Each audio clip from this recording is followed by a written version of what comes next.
All right, so I gotta let you guys know. And so we do everything. We're very authentic about what we share and how we share. So my wife was telling me, she said that I cut her off. All right, so I know. Okay, I thought you were going somewhere else. I want to be cognizant this week to not cut my wife off in the middle of her thought. I'm trying to, I wanted her to know. I don't want her to charge it to my heart. I'm gonna charge it to my heart. That was sweet of you to say that online. But I think it's important that the people who are watching us understand that while we are still here, and it looks like we're doing this from a leadership standpoint. We still have things that we consistently have to work through. Absolutely. You know what I mean? So by no means is this a finished product, but we have to continue to work through the things that we're doing in order to make our marriage successful. And we're just doing it with you as an audience. Yeah.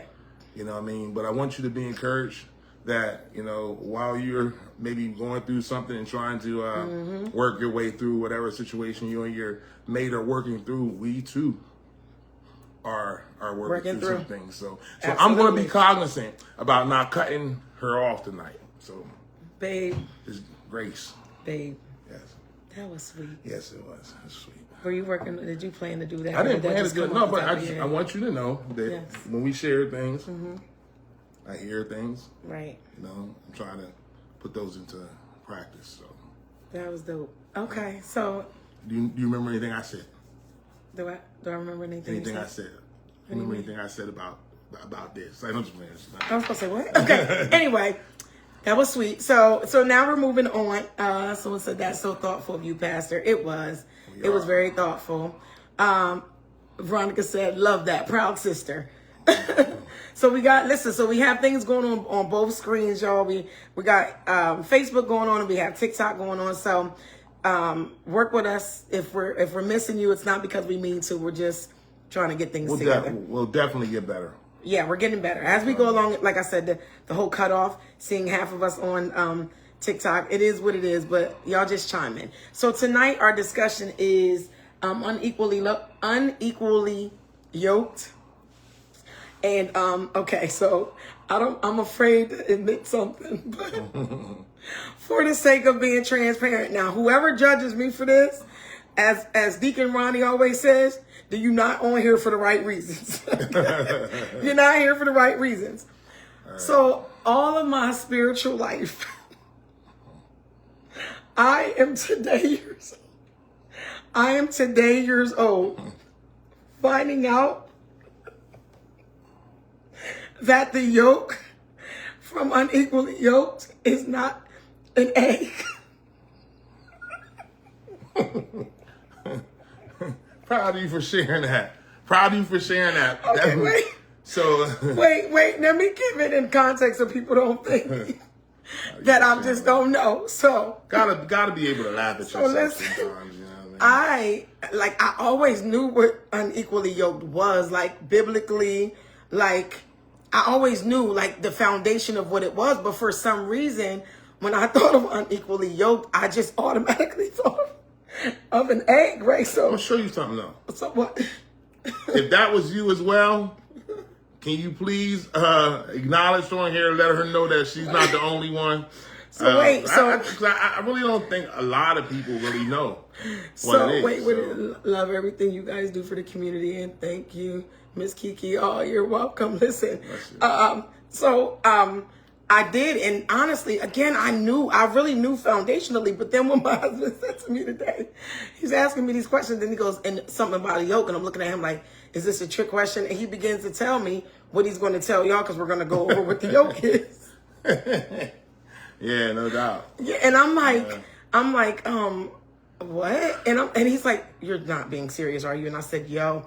And he was like, are you going to share that? And I was like, no, because they're going to think, how does this woman have ministry and she doesn't know? I don't care. So the judgment is, don't judge me, judge somebody else. It is what it is. But Oh, somebody else said me. See? So I'm not the only. That's what I'm telling you. I'm not the only. You have to get to a point in life where you're able sometimes to laugh at yourself. It was hilarious. Don't take yourself so seriously, you know what I mean? It was hilarious. Nobody knows everything in the Bible, you know what I mean? So Marquis said, not the eggs. yeah.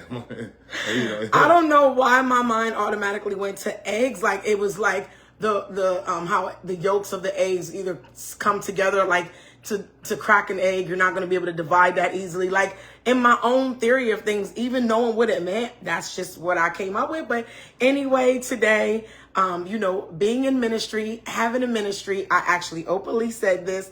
I'm okay with it because guess what? We are here for people to understand that even in our walks, hey, we have some moments of like, it is what it is. So we're off of that. But all right, so maybe tell them about the yoke. The yoke, it represents, it's the wooden piece. Thank you, Stacy. She said, I mean, it works. Yeah, right.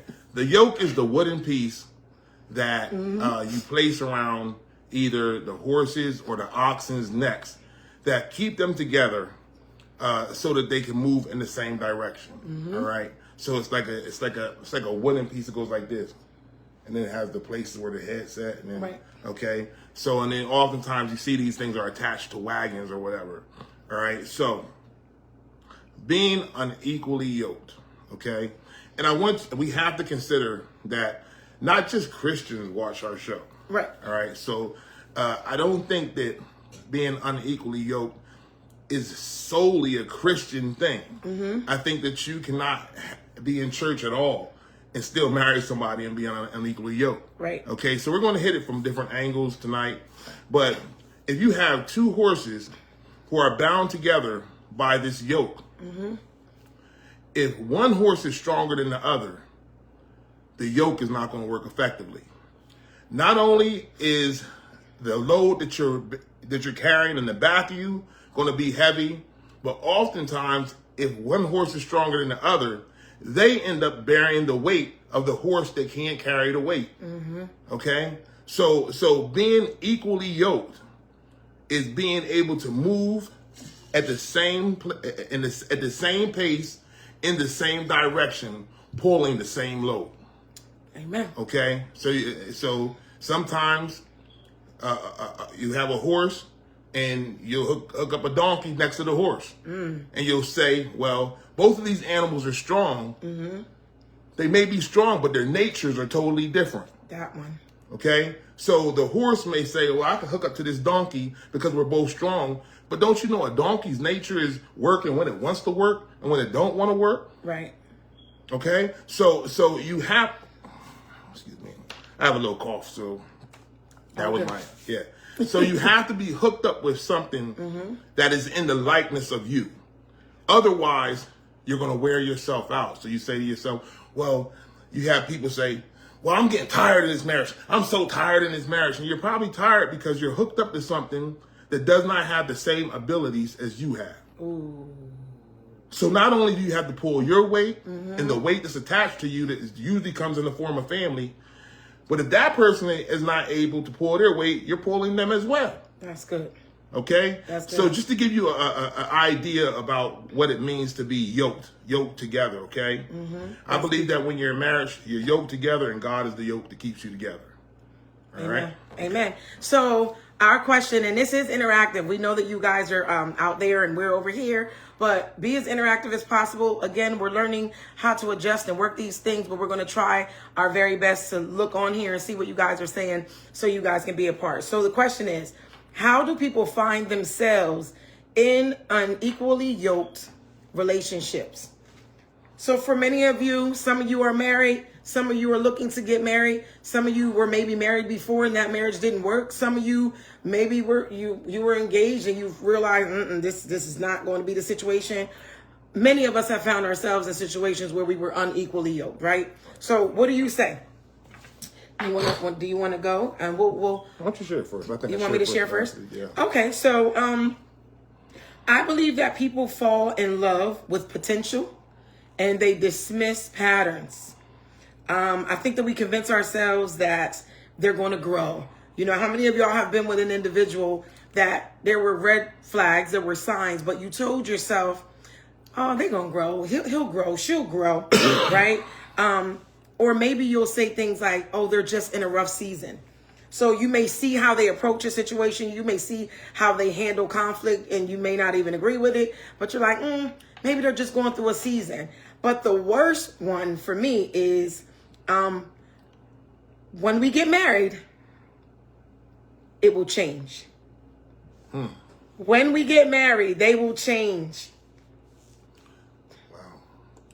Like a lot of people convince themselves that, if I marry this person, we take these vows before God, then all of the red flags that I've seen prior to marriage, they'll be dismissed. And then this miraculous thing's going to happen and they're going to be everything that I need them to be.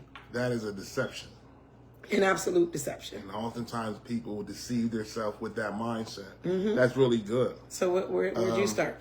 And mind you, we don't talk about our answers. Right. At all. So we'll talk about the question. We'll present the question, and then we come up with our own answer. So it says something kind of similar. Okay. I said people refuse to acknowledge what they see, and instead fall in love with what might or might not be.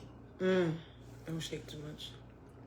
I feel that it's imperative that we acknowledge the person for what they are and for what they show us. Okay? Oftentimes, we fall in love with the thought of what may be, what may happen, what may come about down the road. Right. But I think we deceive ourselves when we do that. I think it's imperative that we acknowledge fully what we see and who they are. Okay? I don't think it's right to make a decision based upon hopes, wishes, or dreams. Yeah, that's good. Deal in the tangible world. If tangibly they're telling you that they don't pay their bills, don't hope down the road they're going to figure out how to be a good money manager. Okay? Make your decision based upon what you see, what you can taste, smell, and feel. Right. And not what you hope. So we basically essentially said the same thing. And oftentimes, so what me and my husband do here is, because there are people on here who I see that are on here that have never been here before, because we're pastors, oftentimes we feel that one of the problems within ministry is that pastors try to sit so high and pretend that they don't have flaws. They pretend that their marriages are perfect, that they never seen rough times. And what happens with the people within the church or the body of Christ, forget your individual church, we're talking about the body of Christ, they begin to feel that love or righteous love or strong relationships are unobtainable because you're giving them a false version or a false sense of what is really going on. We serve a perfect God, but we are not perfect. So what happens is, oftentimes we talk about these subjects and then we give you guys examples of how we fell short in these areas within our own marriage, because we believe that people can see through your testimony and they can realize that if God could bring them through, then God could also bring me through. We would always say, if God could bring us through, then I know that he could bring you through. And I say all of that because I think this is a good opportunity to tell them about our marriage story. We've told them a lot, but that's a story that we haven't brought up yet. I don't know what you're speaking of. The fact that your mom gave us an ultimatum to get married or we were not. That's a good story because... I see it's a good story, but I don't see where it goes to being to the It is, because I'm going to tell you why. Because do you feel like we were fully equally yoked? Did we even have these discussions? Now, what I will tell you is this. I don't think that we saw eye to eye on everything. Right. But I think that divinely we were equally yoked. Do you? I do. If we were not, we would not be here today. We would not be here today. Wait, I'm waiting to see if I agree. If we were not divinely meant to be together. Oh no, divinely. Yes, divinely. Yes, divinely. On a divine level, we were supposed to be together. Were we supposed to be together in the time that we were supposed to be together? At this point, looking back in hindsight, I feel that God is perfect. He works everything out. Because the truth of the matter is, if we wouldn't have got married, when we got married, I'm going to show you how all things work to the good of those who love God and called according to his purpose. True. If we would not have gotten married, when we got married and decided we were going to live just together and not, we probably would have never made it to get married. That's true. That would have been a trick of the enemy. So That's I'm true. to a point where That's true. I don't sit back and say, oh, I wish this or I wish that. And I mean, if nobody else has been more divinely equally yoked, it's us. I'll give you an example. Well, I think that we were divinely equally yoked. Oh, but we'll go ahead, and then I'm gonna go back to what I was gonna say. Okay. but what you know? Go ahead. Go. What I'm saying is, if you look at us, Right. you can almost tell that we were divinely connected. We were divinely connected for the work of God. Mm-hmm. I preach the gospel, right? Mm-hmm. My wife, she can sing, right? She can sing. Okay. When it came to having a ministry, without us thinking, we could have had church by ourselves. True. You understand what I'm saying? Mm-hmm. We thank God we didn't have to do that, but because we were divinely aligned, yes, we have more grace. I'm gonna give you an example. Can I give an example here? Go ahead. All right. So I was looking at marriages in the Bible, right? Mm-hmm. And sometimes when you're unequally yoked, you can do your mate more harm. Excuse me. Than you can wrap your mind around. I'll give you an example. Look at Lot and his wife. Mm-hmm. Okay? Lot and his wife were unequally yoked. They didn't think the same. They didn't view the world the same. Right. Okay? On a number of different levels, they were not equally yoked. All right? Right. And as a result, she lost her life. True. Whereas then you have Job and his wife. Job and his wife were rightly aligned, okay? And she had a breakdown, and she told Job to curse God and die. Mm-hmm. Those of us who are familiar with the God of the Old Testament, he didn't have much tolerance. But because they were rightly aligned, she was the one, this same wife who said that, had an opportunity to have the children, the offspring, and they were able to build a life together. Why do I believe they were able to build a life together? Because they were rightly aligned. Right. I think that when you're rightly aligned, God gives your marriage more grace. Right. And I think that we have more grace. So, yeah, I agree. Like, I literally agree with everything you're saying. And the reason why I was going to say what I was going to say is because, so when he came home and we ended up being together, I was on, like, go. I was on go time with ministry. He had been away. I was really focused on, like, I was like running a race and I wasn't stopping and coming up for breath. And we ended up, his mom convinced us to move in or whatever. We ended up over there and she gave us this ultimatum to get married. And it seemed at the time, now in hindsight, I agree with you. It was almost like, well, y'all can't stay here if you don't get married. However, before we got there, she knew that we weren't married. So it was almost like she was forcing our hand. So literally, we get there, we get rid of our townhouse, we move in with her, and she's like, oh, by the way, you can't stay here if you're not married. So we're like, what are you talking about? So literally the morning of his grandmother's funeral. Listen to this, y'all. The morning of his grandmother's funeral, we went, and my bishop at the time married us. We had a Nia already, so it was me, him, and our daughter in her kitchen or living room or dining room area, in her living room or something, and we got married. And we went to the funeral, and they're like, "Oh, your girlfriend?" He's like, "No, my wife." And they're like, "Well, when did y'all get married?" Well, can I give you a little background on my family? Okay. Yes. Okay, so I come from. I come from holiness. Yes. Okay. So I never seen. There's people in my family I never seen wear pants ever. I've never seen them cut. I never seen them slip with a cuss word. Okay. So if we would have been living in, so my grandmother died, who was the matriarch of our family. Okay. We have family coming in from all over the country. Okay, coming to this funeral. There was no way I was going to allow people to look at my wife the way that I knew they was going to look at my wife. If if I didn't go and do that. Because when you weren't home, one of your cousins stopped by and she did try to pop it. You see, so this is what I'm saying. So this is why I'm telling you, maybe we felt that we weren't ready. Mm-hmm. But I think that when you're in, mind you, I told you, God asked me who I wanted to be with. Yeah, yes. Well, I don't know. But see, the thing is, I feel like you make it prettier than I believe. I think that when you say maybe you felt that we weren't ready, I think that our hearts knew that we would be husband and wives. But I think the reality of our situation was we had to live through a lot, because some of these same questions and things that we're going to go over with you guys tonight, we didn't. And so at many times in our marriage, while we were divinely, what word did you use? Divinely orchestrated?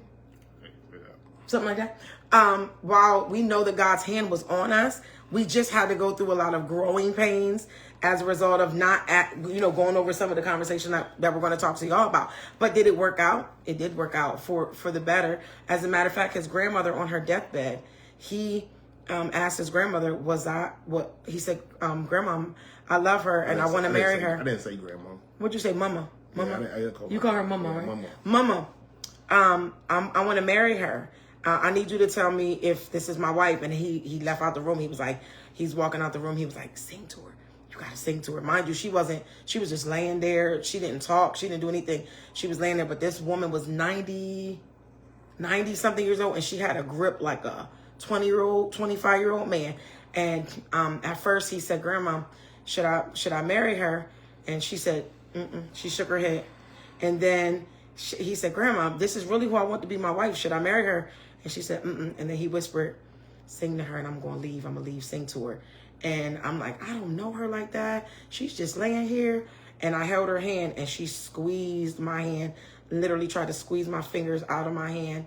I sang to her, and when he came back, he said, Grandma, I'm going to ask you again, should I marry her, Grandma? Was she the one? And what'd she say?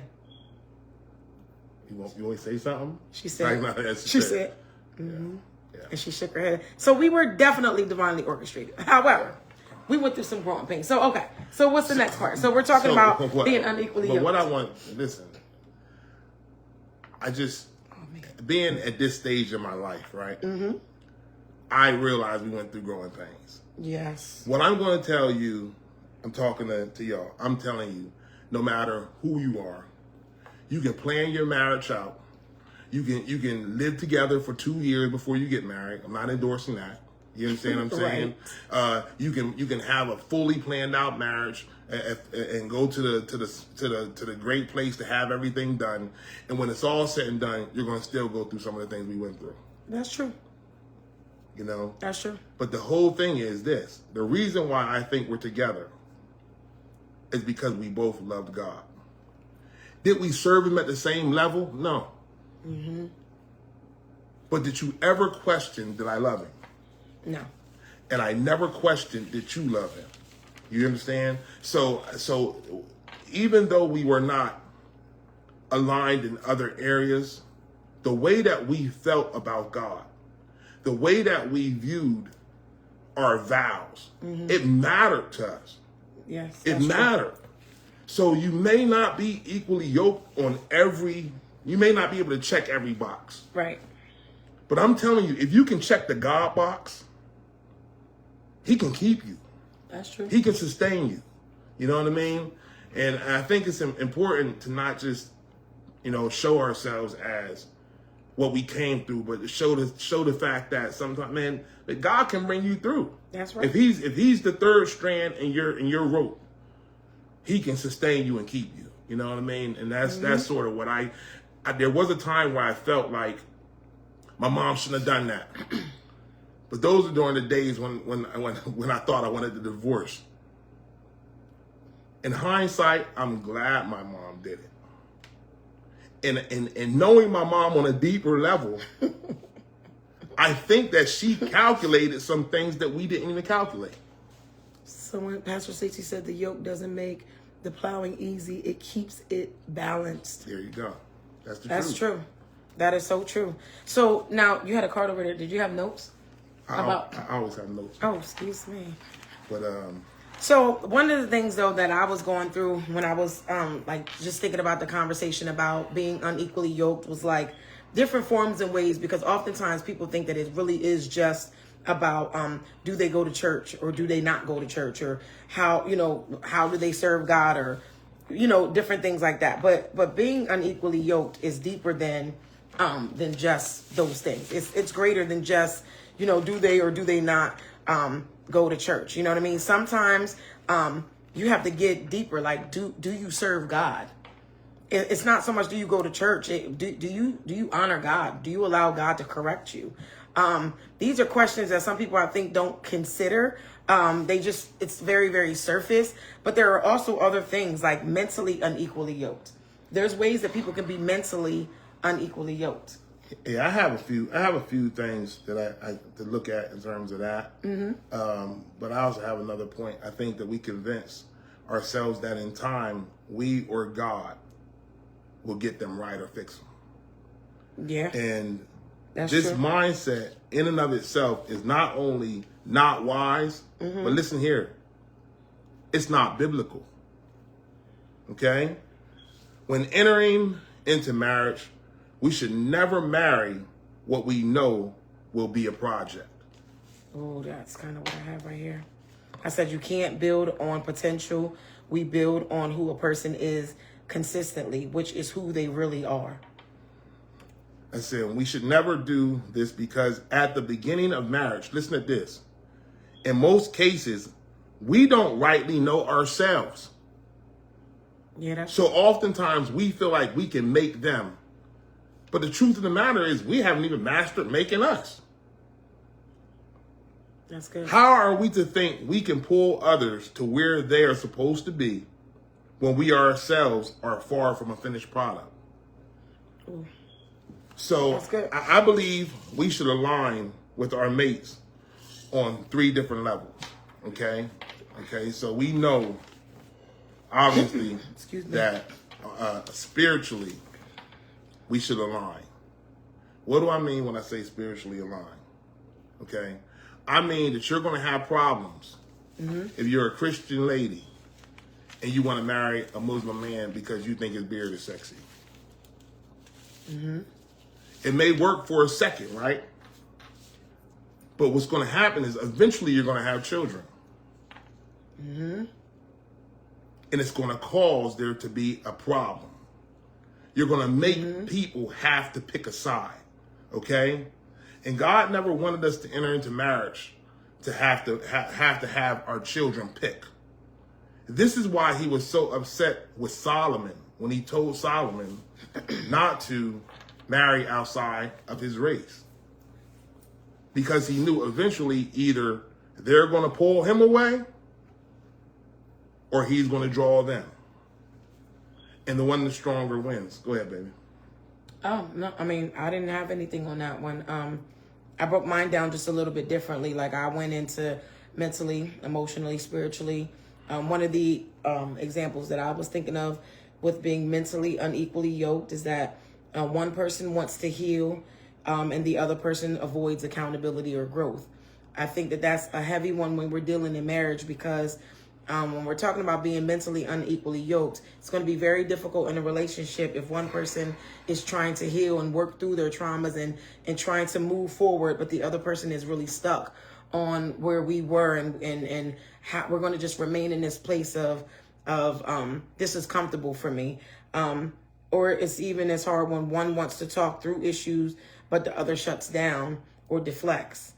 These are all things that we have to consider when you're in marriage and you're talking about equally yoked. It can't always be she's fine, you know, her body's great, he's fine, he has money, he's driving this car. When we're thinking about relationships and you're in an engaged couple or you're looking to be married and you want it to last long, some of these things are things that you really have to pay attention to, because if you're falling in love or lust, if you're falling in lust, it's not going to result in a long lasting relationship. You're going to find yourself kicking up against a brick wall, because some of these things are extremely difficult to work through, especially when you don't come to a resolve.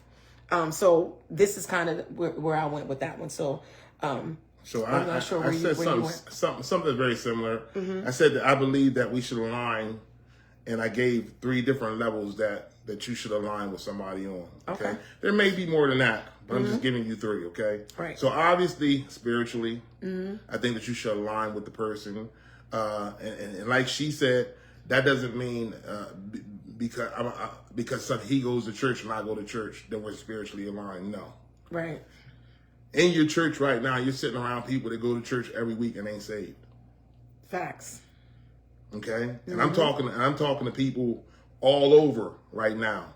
And I'm telling you, I'm talking about your church too. Right. There are people in your congregation right now who are going to church, but they're not saved. Okay? So you can't look at just the fact that they go to church. But you have to dig a little bit deeper and see how they really feel about God. Right. Do they want to submit their will to God? Okay, that's imperative to know. If you're with somebody who goes to church but doesn't want to submit their will to God, you might as well be dating somebody who don't go to church at all. Right. Right. Okay, so spiritually, then mentally, like she said. But when I thought mentally, I thought a little bit differently. I want to be able to talk to somebody who I feel like is on the same mental plane as me. I want to talk to somebody who I feel like we can hold intellectual conversations, and our minds are going to continue to pull each other along. Right. Okay. So I want to be with somebody who is mentally stimulating to me. And then I added this one, and it's not superficial, but I think on a physical level, you should be equally yoked. Okay? What does that mean? That means if I'm going to be married to her, shouldn't I be on some level attracted to her? Yeah. You would have to. If I'm going to be sleeping with her for the rest of my days, right? If she's going to sleep with me for the rest of my days, shouldn't she on some level think I'm sexy? You know? That shouldn't be everything, right? Yeah. But it should be something. Absolutely. It should be something. Why? Because you're saying, when I marry this person, I'm forsaking everybody else. Right. So I have to be satisfied by this person. And Proverbs says, by the breast. You should be satisfied by the breast of your own wife. This is Proverbs. I love her breast. You know what I'm saying? You know? I'm just keeping it 100. Okay? Oh my God. Judge me if you want to. But I'm praying that if you're sitting with your wife, I'm praying you dig her breast too. Why? Because they're the only breasts that you have. Yeah. So you can't negate the physical level. Okay? So on those 3 levels, I think that it's imperative that we begin to align ourselves. Okay? Obviously, I think spiritually is the most important. But I also think it's important to be mentally stimulated by the person you're with, be able to hold conversations, intellectual conversation. And I also think on a physical level, right, I think that you should be attracted to. So I think it's pretty amazing how you said physical, and the one that I wrote down that you didn't was emotional. And it's hilarious to me because we joke a lot about, men kind of think one way and women are another way. But quite honestly, it is true in some ways. Although women are going to be attracted to their men too, it just speaks highly into that. But I want to say something, and I feel like, that some people may not be able to understand. But I just want to go back a little bit when you were speaking about different things physical. And one of the things that was spiritual that kind of matches with your spiritual and your physical was that I was saying, do you seek God when life gets uncomfortable or when you have to have uncomfortable conversations? So when we're speaking about physical, for example, as I began to have children, I put on weight, right? My husband, the good thing about my husband is he is still attracted to me, right? Even in the state that I am now, in the process of wanting to lose weight and trying to lose weight, he still is attracted to me now. Like, we don't have any problems in that area. That's why we have 5 children back to back. But I will say this. There have been times where we've had to have conversations, and I'm wondering, how many of you When we're talking about being equally yoked, how many of you will take an opportunity to be vulnerable or to say to your mate or have uncomfortable conversations? As he stated, we have to be with each other for the rest of our days. And there has to be conversations like, babe, I don't want you to be unhealthy. I don't want you to be, whatever the case may be. Like, how do you handle those situations? I mean, let's be real. It's not the most comfortable conversation to have, but if you are growing with your mate and you are maturing with your mate, he may have a conversation with me about, babe, I want you to be healthy. We have to do something. I want you got to start working out with me too. And on the flip side, that was the physical. I may say something to him more about the emotional stance. Because some of my things were emotional, like, I want you to be more vulnerable with me. I want you to, because you may have somebody in a relationship who's more vulnerable, who's willing to kind of express it, and another person who's tight, maybe as a result of some of the things that you guys have gone through, or they're just not at your maturity level with that yet. But you have to be willing to do this too. And these are conversations that you have to have when we're in this relationship moving forward. How do you handle conflict? How do you handle uncomfortable conversations? Okay, so you know what I mean? I can dig that. The reason why I didn't put emotional is because men equate mentality to what women equate to emotional. I agree. We'll never be equally as emotional as each other. But if I'm mature in my mind, you can express to me certain things. And because I'm mature in my mind, I should be able to adjust to those things. So when I say mentality and you say emotionality, I think that we're saying similar things. You know what I mean? But I'm never going to be as emotional as you. I think that, you're kind of going into another topic when you're talking about the communication thing and hard conversations. But I think that because you are attached to this person for the remainder of your existence, I think if nobody else has a right to tell you about your health, I think they do. Absolutely. And I don't think that it should be taken in an offensive way, because the truth of the matter is, life is a lot harder if you lose that partner that you love so much. Absolutely. But we have to allow ourselves to be open to conversations. It's the burden of completing a conversation and getting the understanding out of a conversation is not solely on the person who's expressing. But when you're in a relationship, the other person who's receiving has just as much responsibility to make sure that things are understood as the person expressing. That's what marriage is. And when you're equally yoked, that is a lot easier than it would be if you're not equally yoked. So what do you feel it looks like when a person's not equally yoked? Well, I think that when you're not equally yoked, or I think that a lot of people's needs are not met. I think a lot of people are unfulfilled. And I think because you are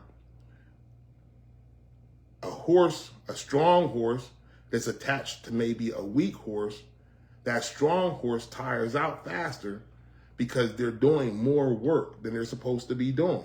But that's why God calls for us to be equally yoked, because he knows that what we're pulling has the potential by itself to break us. That's right. But if we can't pull on the same level, we don't stand a snowball's chance. I mean, I think a bit of hope is, in my opinion, being unequally yoked doesn't mean that you married the wrong person. I think that sometimes it just means that in the relationship, maybe somebody stopped growing in some ways, or somebody's drifted spiritually, somebody's become emotionally guarded. But I do believe that in these times, that with God and with work with one another, that you guys can fall back, because I think that relationships go like this. Even if you're spiritually, even if you're overall God ordained this marriage, I do believe that there are times where within your marriage you will feel unequally yoked. Absolutely. There are times of growth. Somebody may grow in the word just deeper, and another person's kind of dragging a little bit, but that doesn't mean that the marriage is still not supposed to be, or the relationship is not supposed to be. It's different levels at different times. And this is why, and we try to make this a venue that is accessible to all people. Okay, Right. we could have came right in here and just went straight biblical with it, right? Right. But that's why the spiritual level, being equally yoked on the spiritual level, Right. is more important than being equally yoked on any other level. That's true. That's why. I agree. Because that's ultimately the level that gives you the grace to continue to allow your mate to grow. If your mate's slacking behind, it's the venue that gives you the grace to say, well, maybe I need to slow down rather than run far ahead. Spiritually, being in line with God is the Go ahead, babe. I'm listening. is the most important one, because that's the one that's going to keep you together no matter what. Amen. I'm seeing other people writing on there, but I'm not seeing it here. So this phone must be lagging behind. What's going on there? So we have TikTok. It's hard for me to really see what's going on there because What's the count? it's new. I don't know anything about the counts. I'm going to have to ask Leona about that because I don't know. As a matter of fact, and Leona's on there. Okay. Yeah, so Leona, Hi, I'm going to be reaching Hi, out. sis. How Hey, are Queen you? Slay. That's our sister right there. That's our big sister. That's our sis. Listen, that girl, she does it all. Amazing. She's an amazing individual. But I'm gonna have to come to you because I don't know what it means. We're seeing 62. I don't see. we're I seeing don't know 64, what- 65. I don't know what's going on. We have no clue. But we are live and we're just chatting it up. But and so overall, we What's V saying? Can you see Vonnie, she said, is this the same thing? Yeah. She said, and when I feel emotions rise, I pause. I usually say, I want to keep talking, but I need a moment because I want to protect our relationship instead of damaging it. That's mature. That's very mature. That's mature. So, that's... Oh, she said, that's money, honey. What? Leona said, that's money, honey. Well, look at God. Wow, that's dope. Yeah, that's true. And it's true to just have ways of feeling like you know how to kind of simmer down and take your breaks and figure out where you're at in the situation, because I thank God for every topic that we've discussed in the Fiery Furnace. We've talked about communication and tonight being unequally yoked. I mean, we've had many. You guys can go to our YouTube page as well that we just created and kind of watch all of the things back. But all of these topics that we have, as we stated at the beginning, it's not just for you, but it's for us. Sometimes we're working out some things. Sometimes when we write down these topics and he's having his things and my things, you can see us. If you're really paying attention, you can see us processing through our own things right here live, because we do not, my husband and I, while we have a lot of similarities, we are very different people. We're very, very different. And so our processes are different, but it's good because when we're going through these things with you guys, not only do we have a community of people that we're able to do it with, but we can work out some of our things, and it just opens up more conversation for us. You know what I mean? And how we want to, handle things. I told her earlier in the week, it's just therapeutic all the way around the board. Oh, someone has a good question here. They said, can you be Christian and Muslim and be together at a point?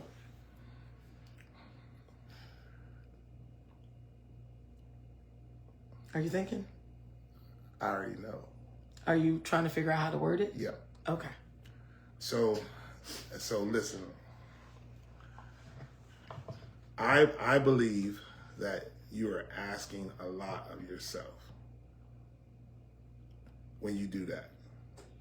And when you bring children into the equation, I believe it complicates the situation even more.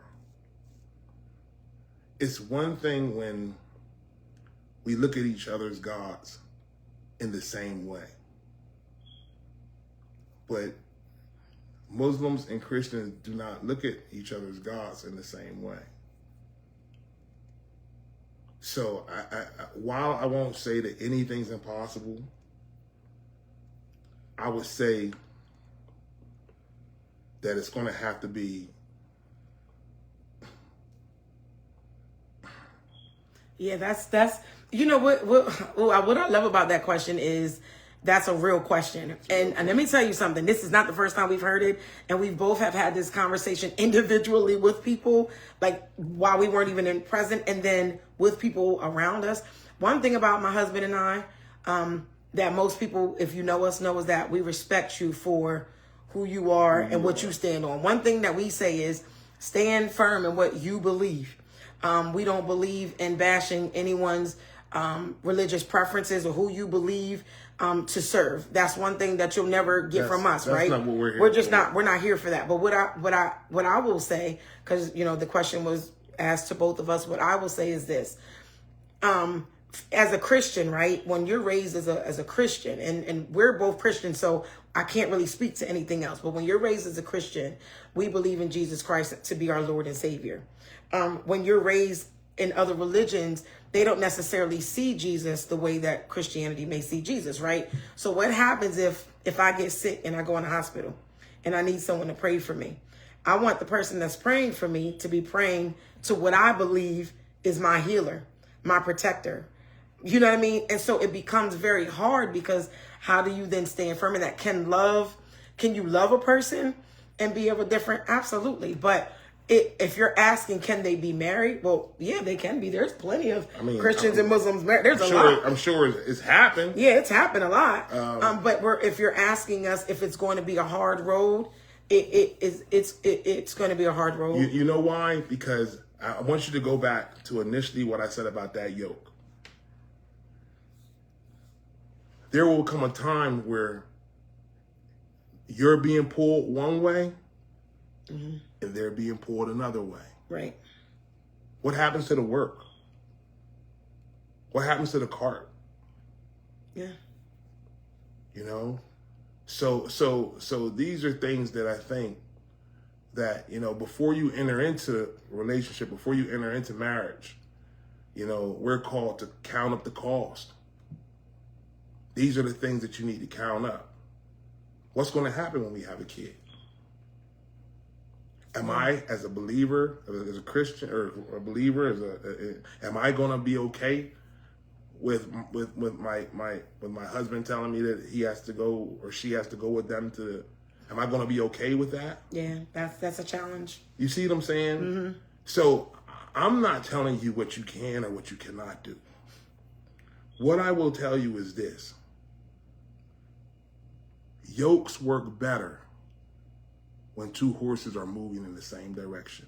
That's good. Same mindset, same outlook on life, with the same God keeping them together. Okay, so I pray that answered your question. That's and good. I pray that I didn't offend anyone with my answer. That wasn't offensive. That was good. Yeah. That was good. That was good. And listen, guys, I mean, as we are winding up here, we want you all to know, feel free to ask questions. This forum that we have here is not always going to be comfortable. And let me tell you something about whenever you put yourself on a live screen, you're not always going to be liked by every answer that you give. You're not always going to be loved. And thank God we're not coming here for the likes and loves. I mean, it's beautiful when we see that people are loving what we're doing, because we know that God has placed us in a position to help other marriages and to help ourselves. But we're not here for the likes and love. So there are going to be times, there's no way that we're telling y'all we're transparent and we want things to be open. And then when uncomfortable questions come, then we shy away from them, we run away from them, we cower away from them, and or we start tippy-toeing around what we believe because we feel like people won't acknowledge what we're doing. The truth of the matter is, the people that are for us are going to be the people that continue to come. Why? Because this is what God has told us to do.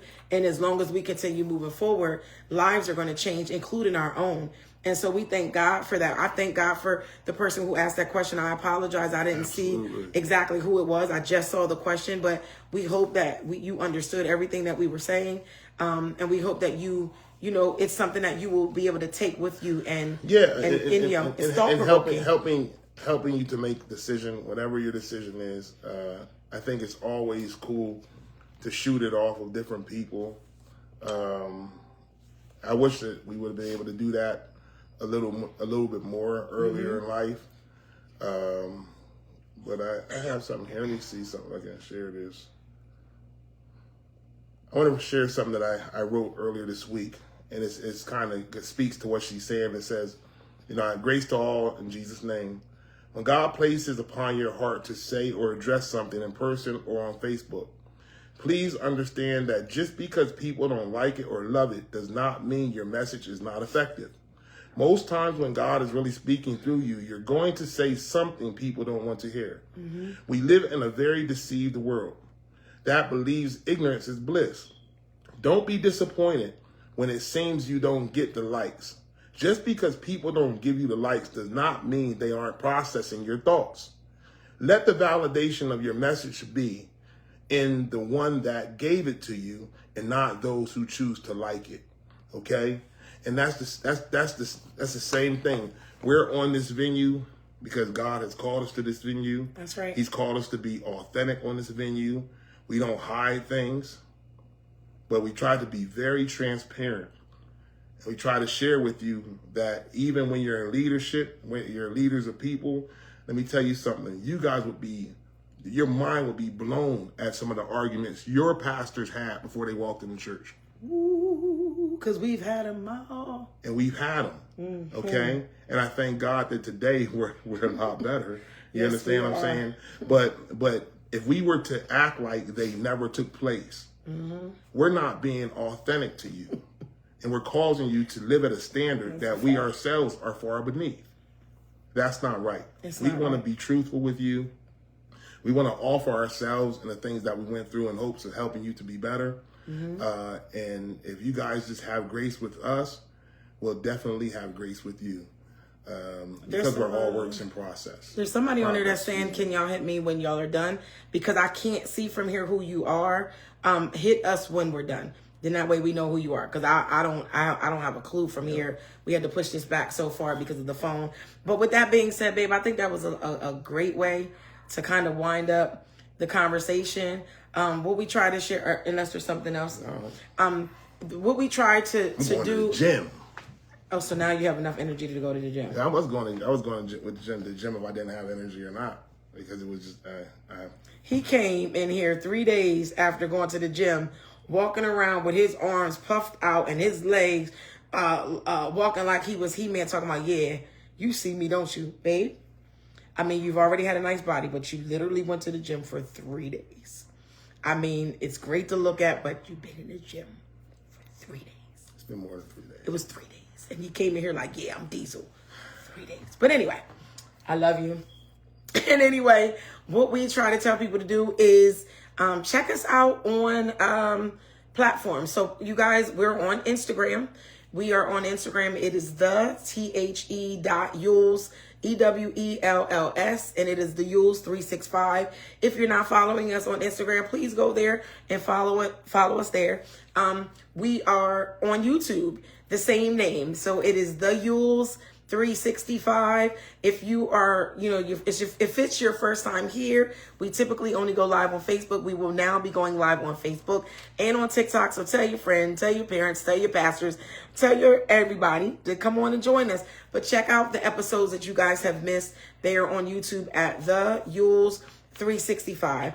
Also, check us out on date nights. One of the things that when we put this camera in front of us, we decided that we are going to, we're going to gain certain things that we've lost. So we're going to go on dates. We got a date. We got a double date tomorrow night. We do. We have a double date tomorrow night. We got to figure out where we're going to go. So, and then look for the videos because we always film. You'll be privy to it. Yes. And then lastly, congratulations. We had a competition or a contest for my husband and I wanted to take a beautiful couple out for Valentine's breakfast. And we had a couple of things that they had to do. They had to give us a picture of their first date or their favorite date. They had to send us their favorite love song and then a 2 to 3 minute video about their love story. But after I called the restaurant and had a discussion with the restaurant, they were like, no, you don't have to leave the couples out. If there are a couple that sent you the stuff, bring them all. So the winners of that competition, we would like to congratulate again the Pattersons. So that's Desiree and Ronnie Patterson. Yay, clap it up for them.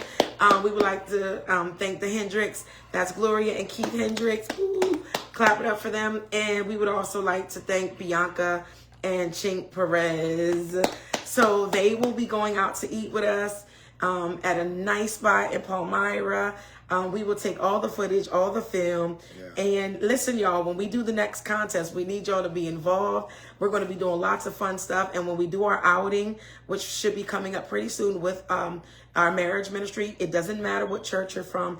This isn't about trying to build a ministry. This is about doing God's work. It's called kingdom, y'all. We all need each other. We need you. You need us. And so is there anything else until the next time? No. Love on each other. Pray for each other. Mm-hmm. And take care of one another. That's good, babe. It's going to be my new Jerry Springer. You sound like Until next time, America. And until next time, we will see you guys. Thank y'all so much for joining in. And thank you, TikTok. This was our first time. Thank y'all for showing Appreciate y'all. For us. We love y'all. Good night. Now, the struggle is going to be real. We're just trying to figure out how to go off. I'm going to turn off the one I know. Okay. See you, Facebook.